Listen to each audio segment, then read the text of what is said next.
Bismillahirrahmanirrahim. Assalamualaikum warahmatullahi wabarakatuh.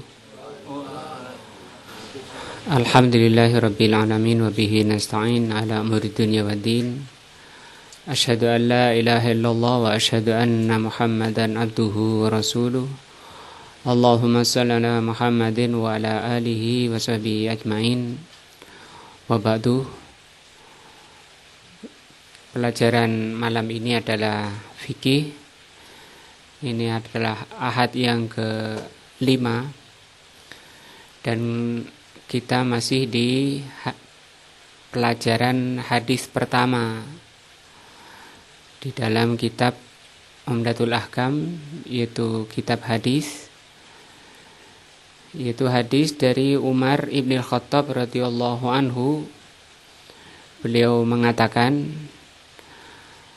Sami'tu Rasulullah sallallahu alaihi wasallam yaqul, aku mendengar Rasulullah sallallahu alaihi wasallam bersabda, innamal a'malu binniyat, amalan itu dengan niat.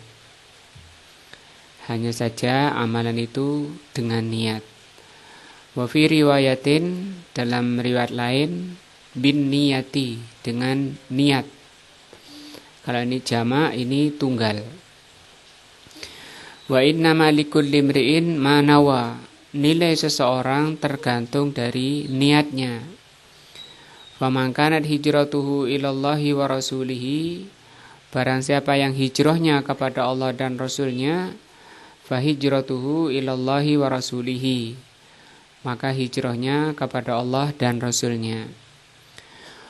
Wa man kanat hijratuhu ila dunya yusibuha, barang siapa yang hijrahnya untuk mencari dunia, awim ra'atin yatazawwajuha, atau untuk mencari wanita untuk dinikahi, fa hijratuhu ila ma hajara ilaihi, maka hijrahnya kepada apa yang dia hijrah padanya.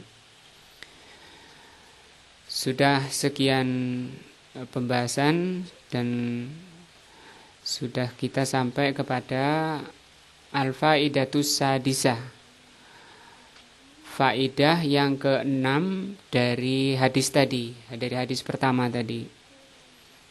Berarti sudah 5 faidah kita lewati bahasannya.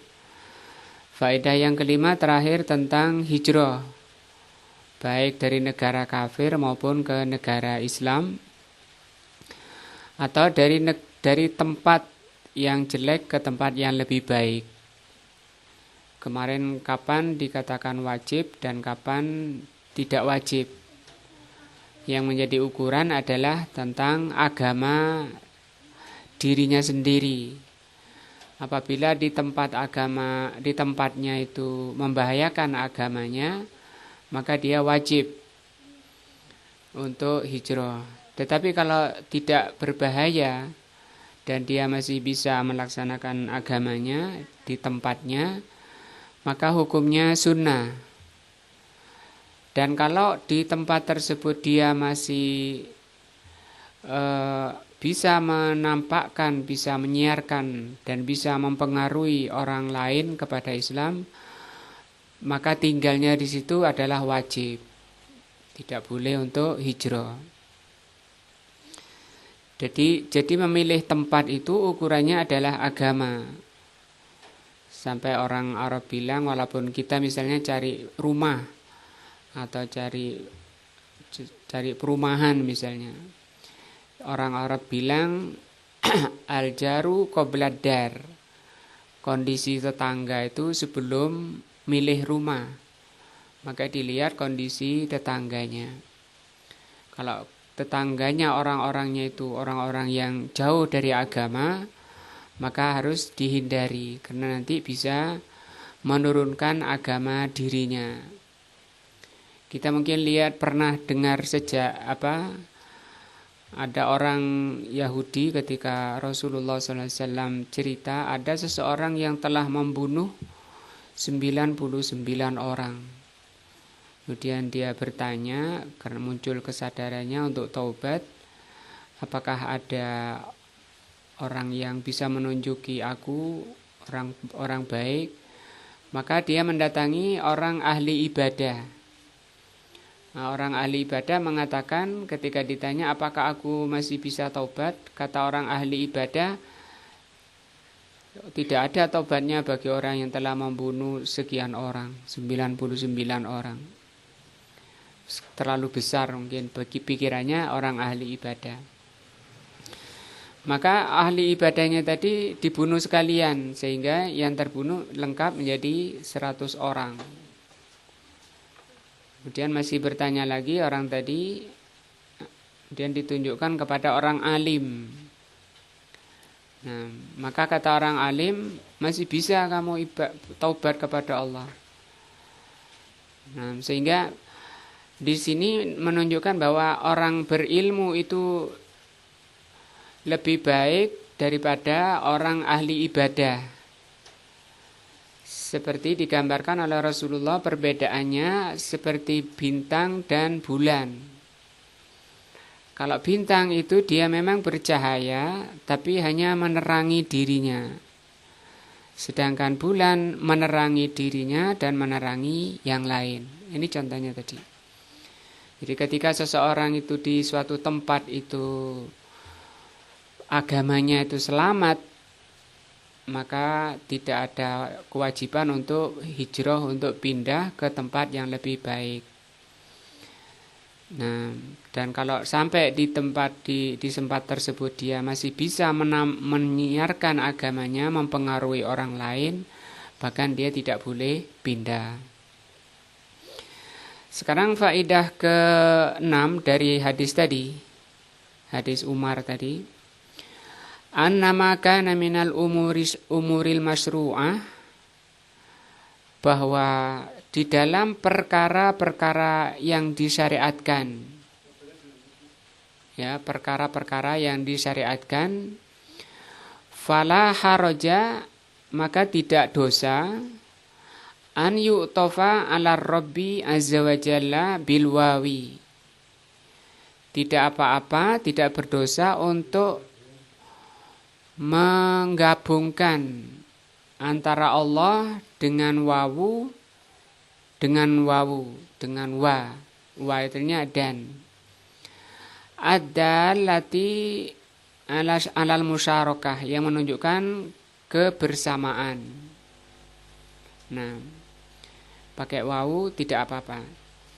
Wa dzalika li anna din syai'un wahidun, karena agama itu satu kesatuan. Karena Rasul juga tidak berbicara dari nafsunya. Apa yang disampaikan oleh beliau adalah dari Allah. Itu agama.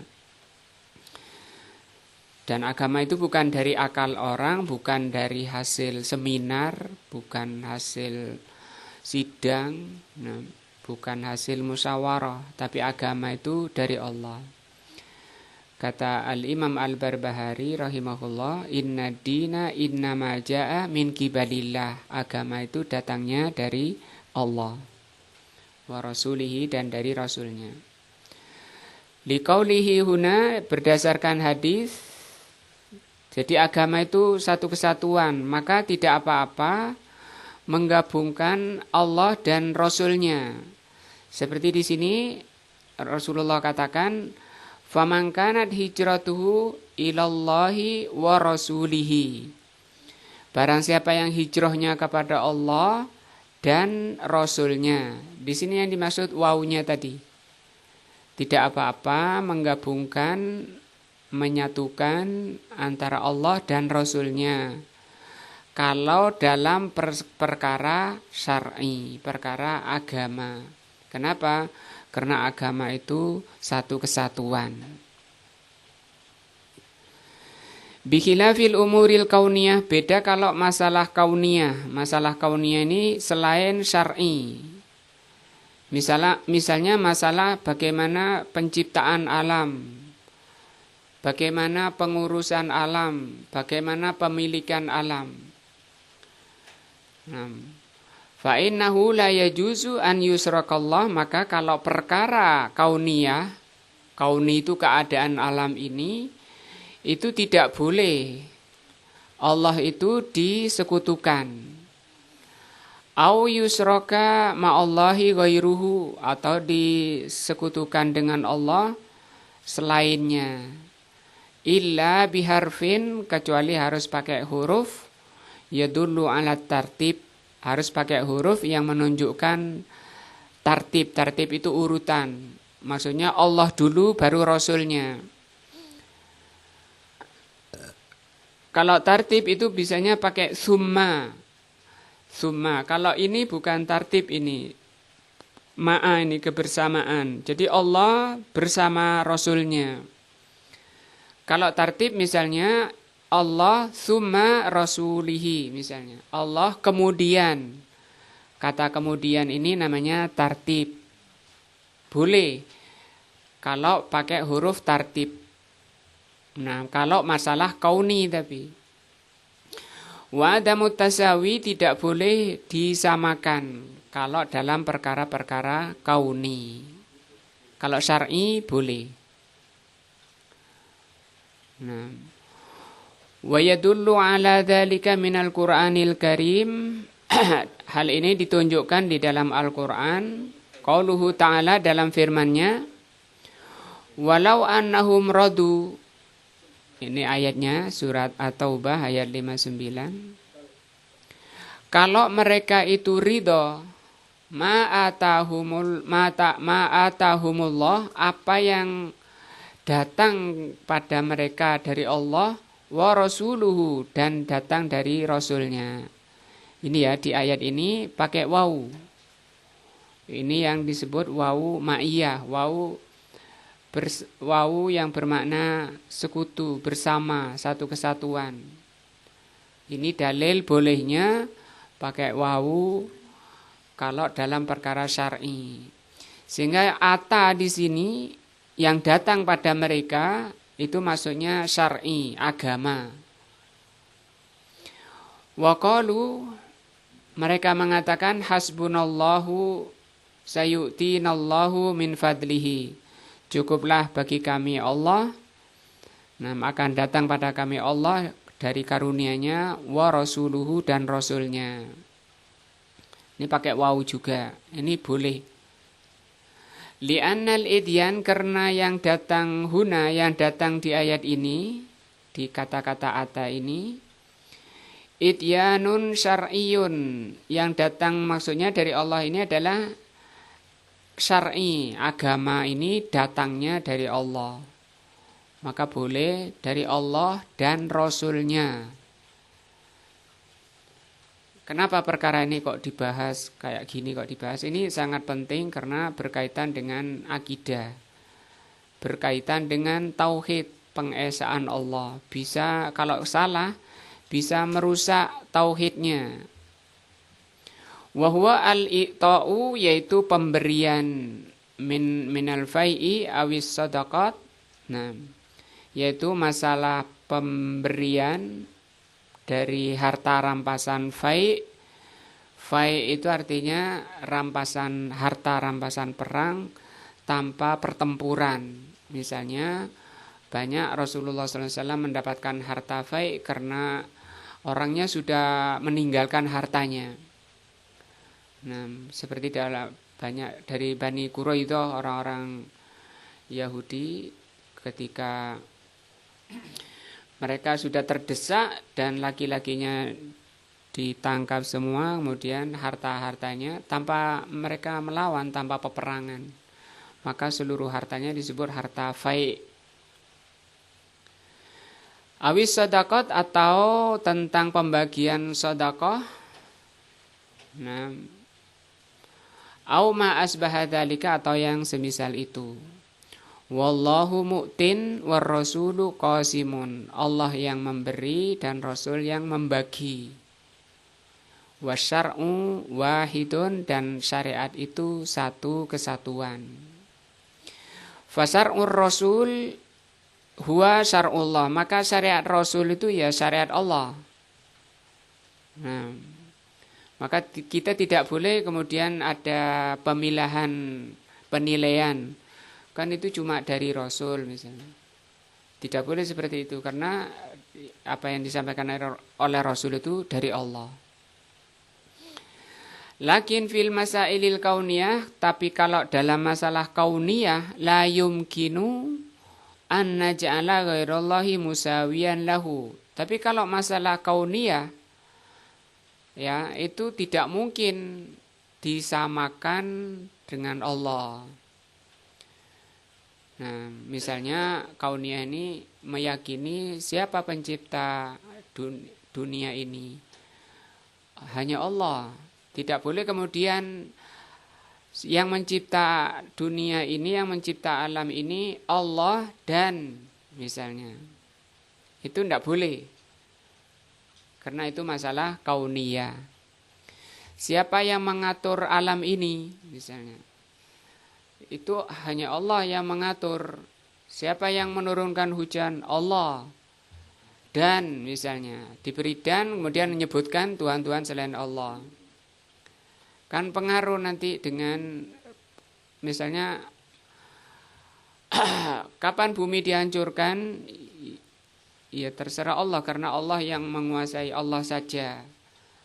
Tidak boleh ada keyakinan adanya kekuatan-kekuatan, kepemilikan-kepemilikan, pengaturan-pengaturan alam itu selain Allah. Wa dalilu dzalika minas sunnah, ada juga dalil dari sunnah tentang tidak bolehnya menyamakan dalam masalah kauniyah antara Allah dan Rasulnya. Ar-rajulul ladzi qala, contoh dari sunnah ada seseorang yang mengatakan masya Allah wa syi'ta, apa yang Allah kehendaki dan kamu kehendaki. Misalnya ada orang kecelakaan, kemudian ada yang nolong. Kemudian dia bilang kepada yang nolong tadi, kalau bukan karena Allah dan sampean mas, misalnya. Kalau bukan karena Allah dan sampean, saya mati sudah, misalnya. Kata-kata dan ini tidak boleh. Kalau bukan karena Allah dan sampean. Terus bagaimana? Pakai summa, namanya tartib tadi. Kalau bukan karena Allah, kemudian sampean, misalnya. Banyak dalam percakapan sehari-hari, kalau tidak bahas ini, tidak dipelajari, bisa jatuh pada kesyirikan. Dan syirik itu sangat berbahaya pada tauhidnya. Kok cepat sekali mas? Ya ini karena pertolongan Allah dan karena misalnya karena sampean ini hebat misalnya. Dan sampean itu dannya ini yang nggak boleh. Itu kan namanya menyamakan Allah dengan sampean. Dan pakai dan. Harus pakai apa? Summa kemudian. Yukhatibur Rasul, ini hadis ya. Dia sedang berbicara pada Rasul sallallahu alaihi wa ala alihi wasallam. Faqala lahu, maka Rasul menjawab orang tadi yang mengatakan ini, aja'altani lillahi niddan, apakah engkau menjadikan aku ini sekutu bagi Allah? Nah, ini kata Rasul dijadikan sekutu. Nah, li'anna masyiatal bashar, karena kehendak manusia, ayyan makanu mustaqillatun, siapapun orangnya, kehendak manusia itu mesti tersendiri. Jadi manusia itu diberi oleh Allah kehendak, kemauan, hak untuk memilih yang baik atau memilih yang buruk, milih yang bermanfaat atau yang berbahaya. Itu manusia punya kehendak, setiap kita tahu. Misalnya kita sedang berjalan menuju kota dari Malang ke Surabaya misalnya. Kemudian ada dua jalan di sini Karanglo. Mau dari arah Malang ya. Mau belok kiri atau lurus. Nah, kalau lurus Lawang lewat keluar. Kalau belok kanan itu masuk tol. Itu setiap kita sudah paham seperti itu. Bahwa manusia itu mempunyai apa? Masyiah, mempunyai kehendak. Mana dalilnya? Ini firman Allah. Liman syaa minkum ayyastaqim. Bagi siapa di antara kalian yang ingin lurus, ya ingin di jalan yang lurus, ya lurus saja, ya. Kalau ingin belok, ya belok. Wa ma tasyaun, hanya saja kalian tidak bisa melaksanakan kehendak kalian illa ayyasha Allah, kecuali itu dikehendaki oleh Allah. Terlaksananya kehendak sampean untuk lurus atau belok itu harus adanya kecocokan dengan kehendak Allah. Tapi manusia secara manusianya itu diberi oleh Allah hak untuk berkehendak. Loh, apa ada keyakinan yang mengatakan manusia tidak punya kehendak? Ada, namanya Jabriyah. Faham Jabriyah itu faham yang sesat, mengatakan manusia itu semata wayang. Sehingga disandarkan semuanya kepada Allah. Kalau saya takdirnya surga, ya surga walaupun saya tidak sholat. Kalaupun saya ditakdirnya neraka, ya neraka walaupun saya sholat misalnya. Karena kita ini opo jare misalnya. Ini keyakinan yang sesat, menyelisih ayat tadi, menyelisih ayat ini juga. Karena manusia itu diberi kehendak. Nah, sehingga diyakini manusia itu tidak punya kehendak. Dan usaha itu tidak ada pengaruh. Iman, takwa kita tidak ada pengaruh kepada takdirnya. Manusia masuk surga bukan karena iman dan takwanya. Kenapa terus? Ya karena sudah takdirnya seperti itu. Manusia masuk neraka bukan karena kedurhakaannya, bukan karena kekufurannya, tapi karena memang takdirnya. Kalau manusia terbakar, ya bukan karena api manusia terbakar. Kenapa? Ya memang takdirnya terbakar. Terus masih bisa ngikuti ya? Kayak gitu. Jadi namanya paham apa? Jabriyah. Jabriyah itu pasrah, nyerah, semata wayang, terserah apa jare dalange. Kayak gitu. Kenapa kamu mencuri? Mas, ini sudah takdir. Nah, ada yang ketika mau dipotong oleh Umar Ibnul Khattab, tangannya pencuri, dia bilang, "Ya Amirul Mukminin, saya mencuri ini kan memang sudah ditakdirkan. Kenapa mau dipotong?" Kata beliau Umar, "Ya dipotongnya juga takdir." Nah, mau kemana kamu? Nah, tapi paham ini orang-orang Jabriyah ini, jadi kita masih sering dapati di masyarakat sekarang ini, saat ini dan yang akan datang, paham-paham ini. Wis gak usah dikandani yang encen wis takdire ngono. Iya kan? Ora usah dikandani wis sak karep-karepe. Kate ngetan, kate ngulon, kate jungkir walek ya wis jarno. Itu salah seperti itu. Kan wis takdire nyen ngono, encen wis takdire syirik ya syirik. Takdire sesat ya sesat. Ora usah wis dewe-dewe. Enggak bisa, ajaran Allah itu tidak dewe-dewe. Rasul itu menunjukkan ini yang baik, amar ma'ruf, nahi mungkar itu tetap dijalani. Walaupun orang faham Jabriyah ini yang tadi mengatakan itu ya ada belengnya. Misalnya ketika dia lapar atau ketika dia haus, mestinya dia tidak usah ngambil makanan. Ya, kalau saya ditakdirkan kenyang, ya kenyang. Tapi dia beling karena sudah mungkin lapar, nggak sabar, dia gerakkan tangannya untuk ngambil makanan, kan beling gitu. Tidak konsisten dengan pemahamannya dengan doktrinnya, dan itu pemahaman yang salah memang, bukan dari ahlus sunnah.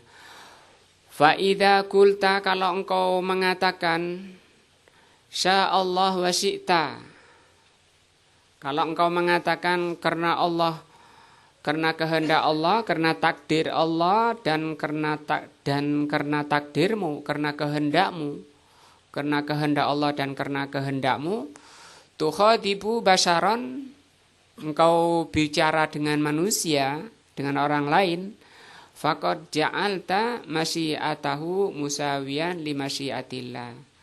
Ini artinya hadis ini, kamu telah menyamakan kehendak Allah dengan kehendakmu, atau kehendakmu dengan kehendak Allah kamu samakan. Itu tidak boleh.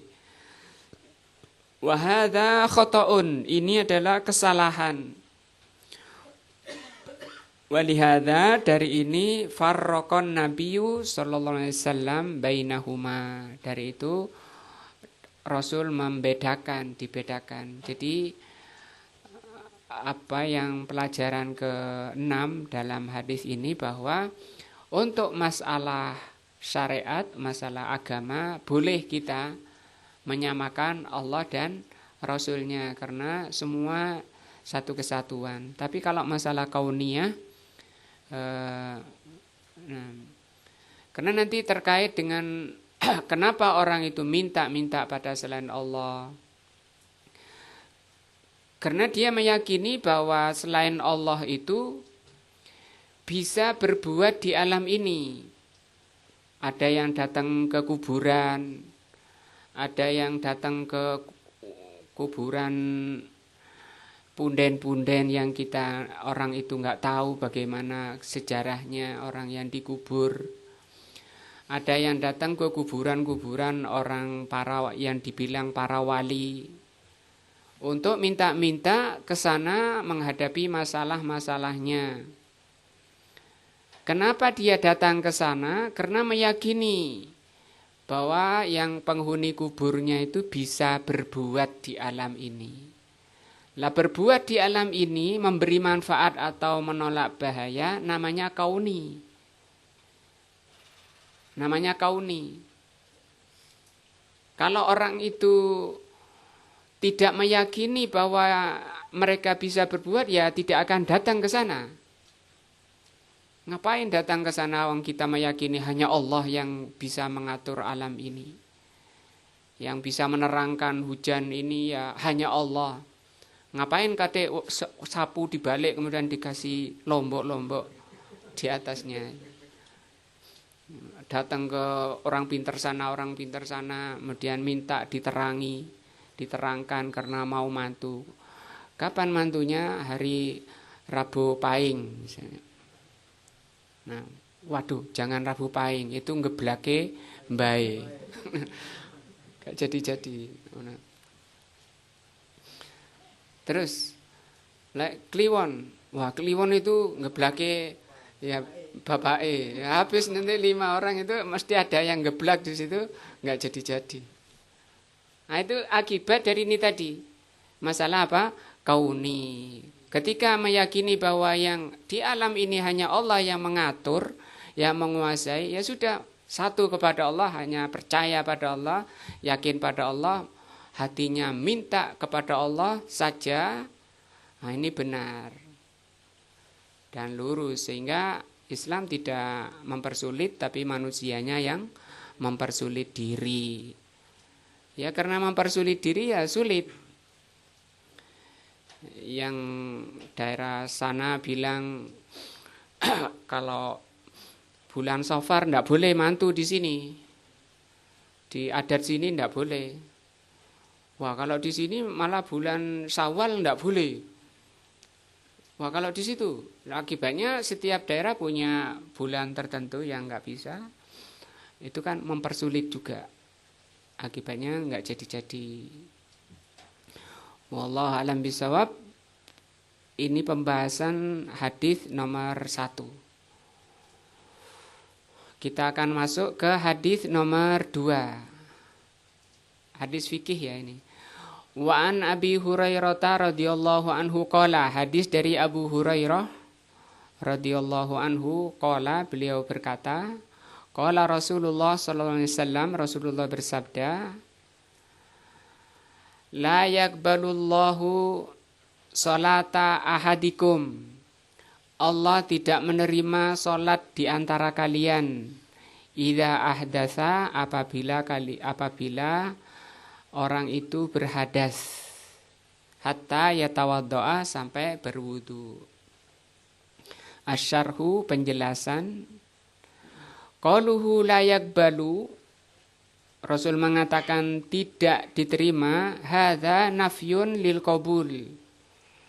Nafyun lil qabul ini menunjukkan tidak diterima, sama dengan ditolak, ya, atau tidak berguna, tidak bermanfaat. Wa nafyul qabul, yang tidak diterima apa tadi? Salatnya orang yang berhadas. Nah, wa nafyul qabul ala wajhaini, penolakan diterima, artinya tidak diterimanya ibadah atau salat itu dari dua sisi.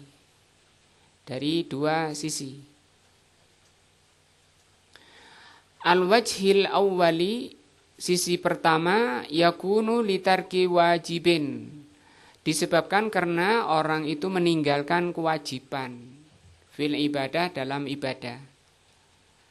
Nah, maka tidak diterima. Kalau dalam salat itu ada syaratnya, ada rukun, ada kewajiban, ada sunnah. Jadi dalam sholat itu ada 4 hal. Apa tadi? Syarat, rukun, kewajiban, sunnah. Mungkin Pak Jazuli mau nerangkan? Apa syarat? Apa itu rukun? Kalau syarat, sesuatu yang harus dipenuhi sebelum pelaksanaan. Kalau rukun, sebelum sesuatu yang harus dipenuhi ketika memulai sampai akhir. Apabila meninggalkan disengaja maupun tidak, sholatnya batal. Itu namanya rukun. Seperti takbiratul ihram, baca al-fatihah, itu rukun. Kalau kewajiban sholat, sesuatu yang harus dipenuhi dalam sholat, apabila dia meninggalkan dengan sengaja, sholatnya batal. Tapi kalau tidak sengaja, sholatnya tidak batal, diganti dengan sujud sahwi. Kalau sunnah-sunnah sholat disengaja, apabila ditinggalkan sengaja maupun tidak, itu tidak batal. Hanya saja sholatnya tidak sempurna. Mas Ghazali bisa ngulang. Apa itu syarat? Ada apa tadi? Syarat, terus rukun, kewajiban, dan sunnah. Nah, sunnah sholat. Syaratnya berapa, rukunnya berapa, wajibnya berapa, sunnahnya berapa, itu nanti dibahas di fikih memang. Nah, barang siapa yang meninggalkan kewajiban dalam ibadah, kalau di sini, kalau misalnya sholat, kewajiban diantaranya ketika rukuk dia tidak bertasbih. Subhana rabbiyal azim, itu kalau rukuk ya. Hukum membaca Subhana rabbiyal azim ketika rukuk apa? Wajib. Nah, baca 1 kali. Kalau baca 3 kali hukumnya apa? Sunnah, gitu. Jadi ditinggalkan cuma sekali saja, tidak apa-apa. Sehingga kita dapati ada orang sholat itu kayak ayam matok, kayak ayam matok jagung. Nah, ekspres, sholatnya ekspres. Yang demikian sholatnya tidak sah, karena Rasul SAW pernah mendapati sahabatnya sholatnya yang enggak ekspresi, tidak ada tumak ninahnya. Selesai sholat beliau panggil orang ini, Sholli, sholatlah kamu. Fa innaka lam tusolli, kamu belum sholat.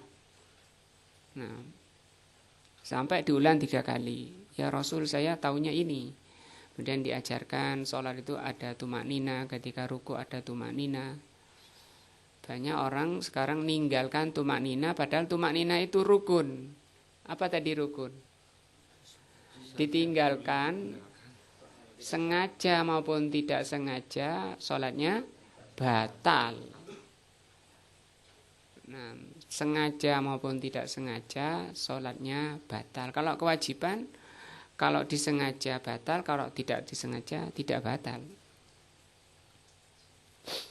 Maka ketika tidak membaca Subhana Rabbiyal Azim kalau dalam ruku, itu tidak diterima sholatnya, karena dia meninggalkan kewajiban. Au fi'li mahdzurin, atau melakukan perbuatan yang diharamkan, dilarang dalam ibadah. Misalnya tola-tole, bincang-bincang, ngobrol dalam sholat, atau ketawa misalnya dalam sholat. Yang diharamkan, banyak perkara-perkara yang diharamkan dalam sholat. Atau makan misalnya, sholat sambil makan misalnya. Fanafyul qabul nafyun lisihah, sehingga di sini makna daripada tidak diterima itu bermakna tidak sah, sholatnya tidak sah. Nah, kalau tidak sah namanya batal. Al-wajhi tsani, penolakan atau tidak diterimanya sisi yang kedua, yakunu li ghairi dzalika, tidak diterima bukan terkait dengan pelaksanaan sholat.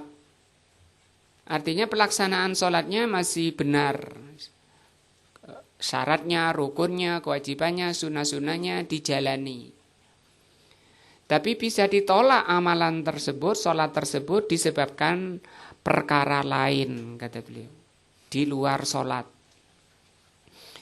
Fanafyul qabul laisa nafyan lisihah, sehingga tidak diterimanya sholat tersebut atau ibadah tersebut bukan berhubungan dengan sah tidak sahnya sholat tersebut atau ibadah tersebut. Kalau sholatnya sah, nah sholatnya sah, tapi tidak diterima. Jadi ada sholat yang sah tapi tidak diterima. Kalau enggak sah, apalagi yang sah saja bisa jadi tidak diterima. Wah, bagaimana itu? Wa fi qaulihi sallallahu alaihi wasallam, di dalam hadis Rasulullah sallallahu alaihi wasallam bersabda, man ata arrafan, barang siapa mendatangi arraf. Arraf itu orang sok tahu, dengan melihat tanda di tangannya, wah gambar tangannya, wah nasibmu ini besok begini, nak. Nah, ini mbah-mbah yang biasanya, atau lihat tanda-tanda apa gitu, kemudian dia ngeramal-ngeramal, itu namanya arraf, orang sok tahu. Ngeramal-ngeramal perkara yang akan terjadi, itu namanya arraf. Bahasa kita dukun atau paranormal. Atau apa lagi? Supranatural. Nah, itu sejenis. Orang-orang sejenis ini yang bahasa Rasul dibilang apa? Arrafan atau kahinan. Siapa arraf atau kahin? Orang yang meyakini dirinya mengerti perkara yang akan datang, atau mengerti perkara yang gaib. Sehingga banyak orang datang ke situ untuk tanya-tanya. Atau kalau zaman canggih seperti sekarang nggak perlu datang, WA ya. Pak Dukun misalnya. Barang siapa yang mendatangi, sekarang nggak perlu datang, ya. Tapi hadisnya barang siapa yang datang, sekarang kan datang, ya datang juga, artinya yang datang bukan orangnya, soalnya datang ke HP-nya. Fasa'alahu, kemudian dia tanya-tanya, lantuqbala lahu, maka tidak diterima dia sholatun sholatnya tidak diterima arba'ina sobahan, 40 sobah. Sobah ini 40 pagi. Nah, 40 hari sama. Itu cuma tanya saja. Iseng misalnya tanya-tanya. Ini loh dukun hebat. Masa sih aku tak takon-takon di nomere misalnya. Dites tenan tanya-tanya, bahaya seperti itu. Apa bahayanya? Sholatnya tidak diterima 40 hari. Nah, kalau sampai membenarkan kok ternyata omongannya benar. Wah, benar tenan ya. Kemudian dia benarkan ucapan dukun, maka ada hadis lain, faqad kafara bima anzalallah ala Muhammadin. Berarti dia telah kufur dengan apa yang Allah turunkan pada Nabi Muhammad. Jadi kalau hanya tanya saja pada dukun, itu sholatnya 40 hari tidak diterima. Tapi kalau sampai membenarkan ucapan dukun, itu telah kufur, keluar dari Islam. Nah, karena telah mendustakan Al-Quran. Hadza nafyun lil qabul. Maka di sini sholatnya tidak diterima. Ya, sholatnya tidak diterima padahal tidak ada kaitannya dengan pelaksanaan sholat. Lakinnahu la yata'allaku bis sholati. Padahal ini penyebabnya tidak ada kaitannya dengan sholat. Mungkin orangnya orang paling khusyuk. Nah, wala yata'allaku bitarki wajibin, tidak ada kaitannya dengan meninggalkan kewajiban dalam ibadah. Wala bi fi'li muharramin, tidak terkait dengan perkara yang diharamkan. Wahina idin la yakunu nafyul qabul nafyan lis-sihah. Jadi penolakannya tidak ada kaitannya dengan sah tidaknya. Kenapa wong sholatnya itu sudah benar kok tidak diterima? Ya ada perkara lain yang menyebabkan. Apa? Dia sih masih tanya-tanya ke dukun misalnya. Walihada law anna man ata'arrafan fasa'alahu. Dari itu kalau kita mengetahui ada orang yang mendatangi dukun kemudian bertanya-tanya, wasalla, dan dia sholat, as-sholatu makbulatun, sholatnya bisa dikatakan benar, sholatnya dikatakan benar, wala munafata baina qaulina hadza. Kalau mau dikatakan sholatnya benar ya tidak masalah. Nah, bagi orang yang mendatangi dukun, tanya-tanya ke dukun, dia sholat, ya sholatnya tidak apa-apa sholatnya. Wa qaulihi sallallahu alaihi wasallam, kemudian Rasul mengatakan lan tuqbala lahu sholatun. Kemudian tapi Rasul mengatakan tidak diterima sholatnya li'anna ma'nal hadis, karena makna hadis yang mengatakan orang sholat tapi mendatangi dukun itu anna su'alahu lihadzal arraf ismuhu yuqabilu ajras shalah. Bagaimana tidak diterimanya sholatnya?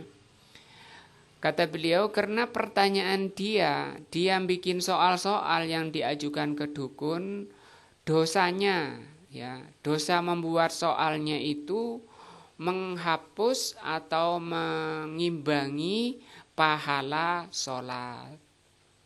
Tadi dia sholat sudah dapat pahala, tapi kemudian dia hapus pahala sholatnya dengan apa? Bertanya ke dukun tadi.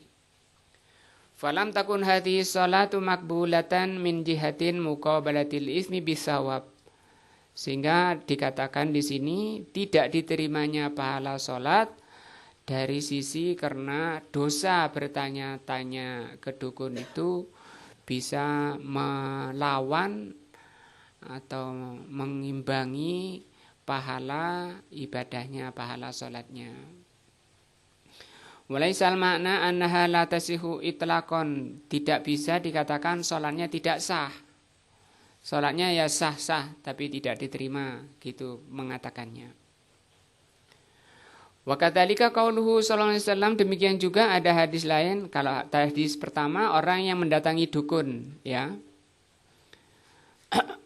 Ada hadis lain, man syaribal khamra, barang siapa yang minum khamr. lam tuqbal lahu salatun arba'ina sabahan. Rasul juga mengatakan bahwa tidak diterima salatnya selama 40 hari. Ini satu gelas ya, satu tegukan 40. Nah, kalau teler tiap minggu, tiap malam Ahad teler, wah itu sekali saja ini sholatnya tidak terima. Makanya banyak orang yang teler itu gak sholat. Kalau tidak sholat bagaimana hukumnya?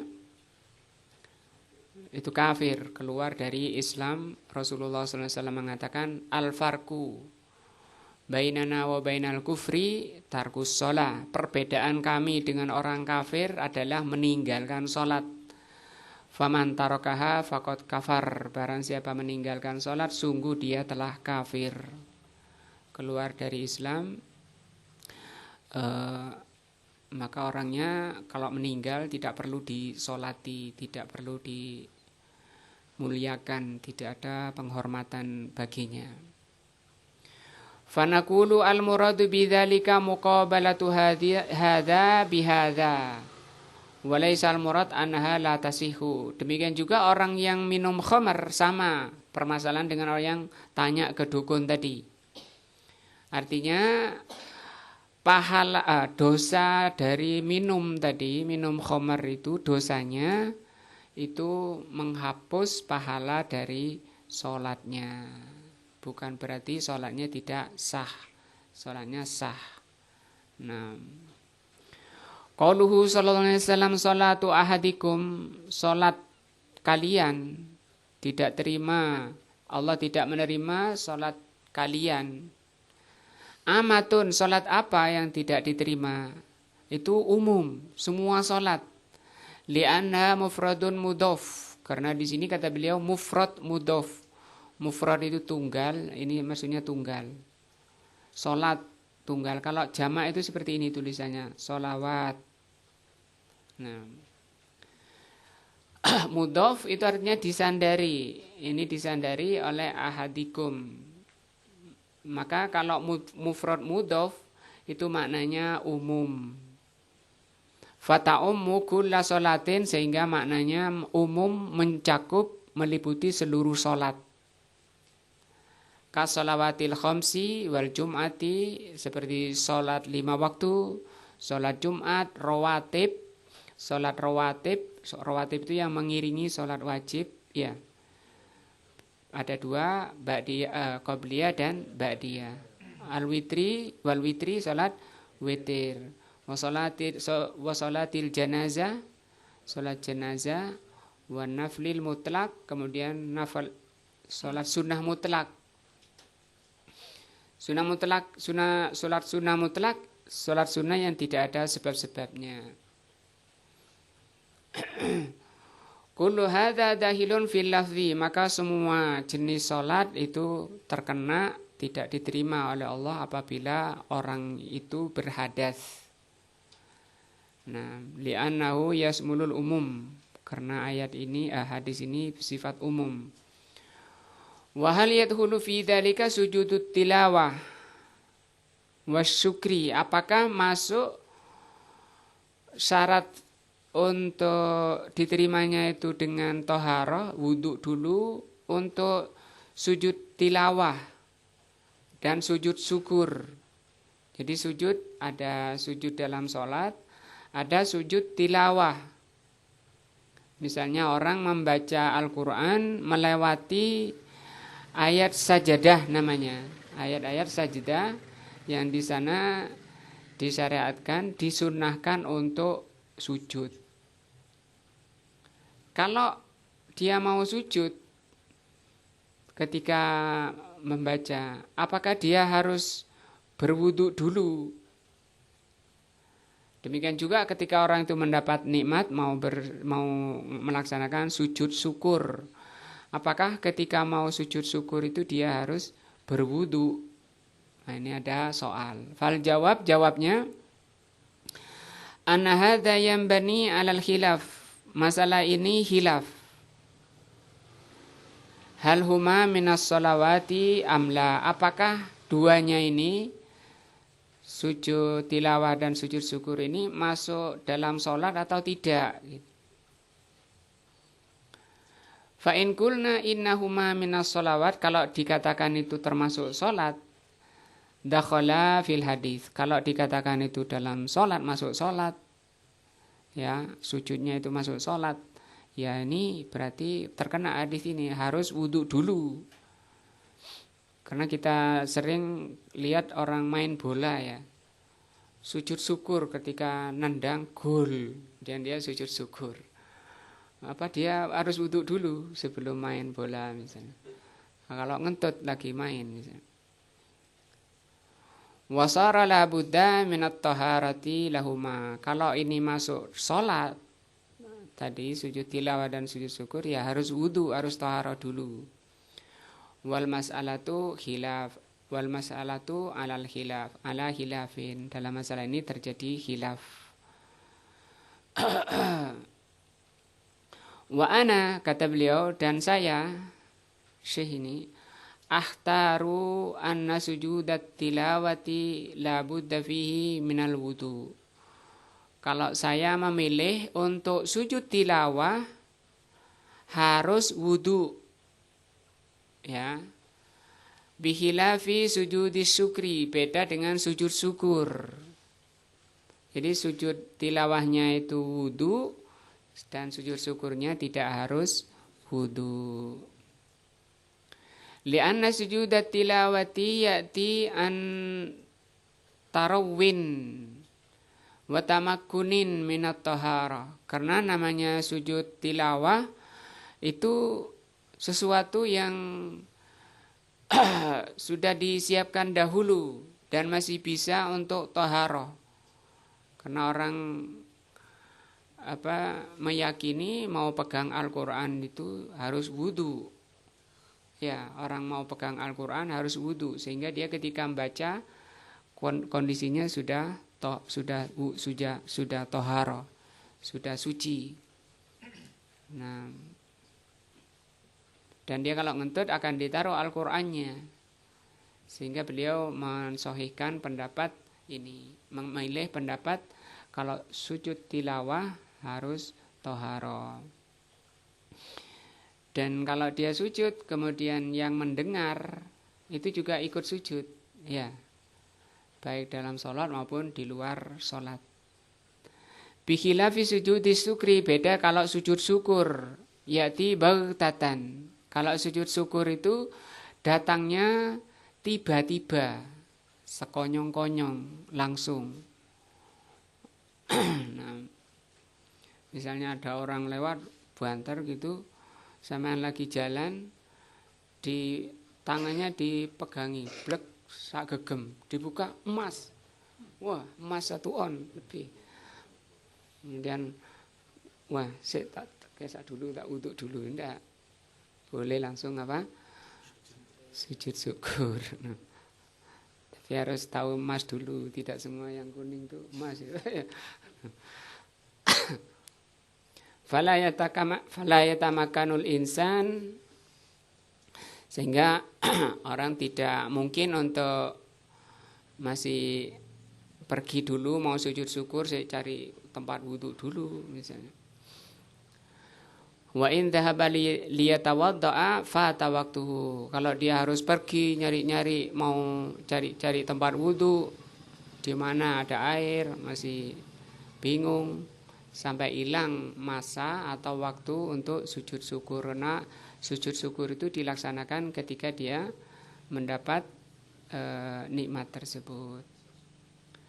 Bisa jadi mendapat manfaat atau dihindarkan dari bahaya.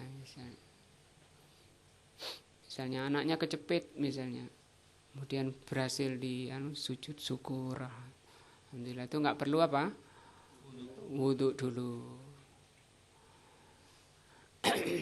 Nah, ini pembahasan dari hadis tadi, layak balu, ya, Allah tidak menerima sholat seseorang idza ahdatsa. Insyaallah pertemuan berikutnya kita bahas tentang ini, idza ahdatsa. Allah tidak menerima sholat seseorang idza ahdatsa, apabila berhadas. Untuk hadas akan dibahas pertemuan berikutnya insyaallah. Sampai sini wallahu a'lam bishawab. Subhanakallahumma wa bihamdika asyhadu an la ilaha illa anta astaghfiruka wa atubu ilaika. Wassalamualaikum warahmatullahi wabarakatuh.